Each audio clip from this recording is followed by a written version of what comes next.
امید چون آفتاب صبح می تابد،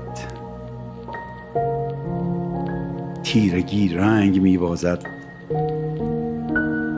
جهان به شوق بیدار می شود، جهان را عشق ساخته است و نصیب سبز از فراز کوه تو را در آغوش می گیرد و نوروز را به پاس پایداریت به تو هدیه می کند.